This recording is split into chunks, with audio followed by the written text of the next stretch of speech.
महात्मा बुद्ध यात्रा करते करते एक नगर में पहुंचे।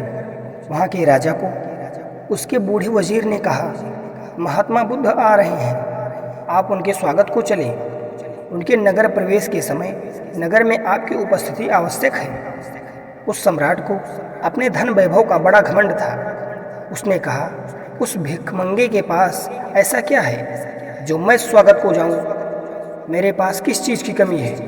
उसे मुझसे मिलना हो तो वह स्वयं ही मिलने आए।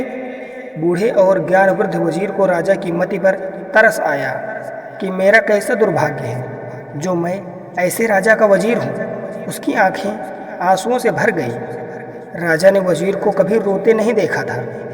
आज उसे रोता देखकर वह बहुत हैरान हुआ। उसने पूछा, तुम क्यों रोते हो? वजीर ने कहा, पहले आप मेरा त्यागपत्र स्वीकार कर लें। आपकी सेवा से मैं मुक्त होना चाहता हूँ।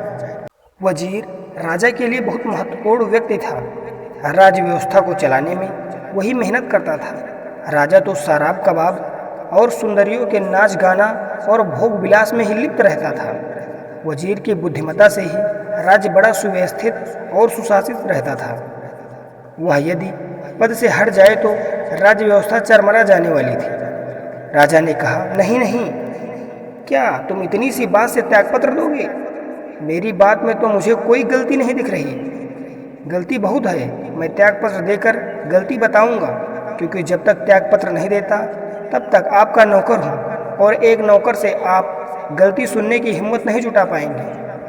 तुम गलती पहले बताओ, मैं नाराज नहीं होऊंगा। मैं पहले ही क्षमा कर देता हूँ। तुम्हारी गलती यह है महाराज कि तुम्हारे पास जो है वह बुद्ध के पास भी था। उसको वे लात मार आए, तुम अभी लात नहीं मार सके हो।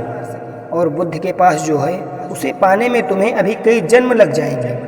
पाना तो दूर, बुद्ध के पास जो है उसे तुम अभी देखने की क्षमता भी नहीं रखते हो। तुम्हारे पास वो आंखें ही नहीं हैं जो कि यह देख सकें कि बुद्ध के पास क्या है। इसलिए तुम समझ रहे हो कि बुद्ध भिखारी है। मैं कहता हूँ कि तुम भिखारी हो और बुद्ध सम्राट है। या तो चलो मेरे साथ बुद्ध के स्वागत को, उनके चरणों में सिर रखो या मेरा त्यागपत्र स्वीकार करो। मैं ऐसे व्यक्ति के नीचे काम नहीं कर सकता जो इतना अंधा है। दोस्तों, वजीर ने बड़ी कीमती बात कही। तुम्हारे पास कितना भी धन हो तो जिनके पास राम धन है उनके सामने तुम गरीब हो।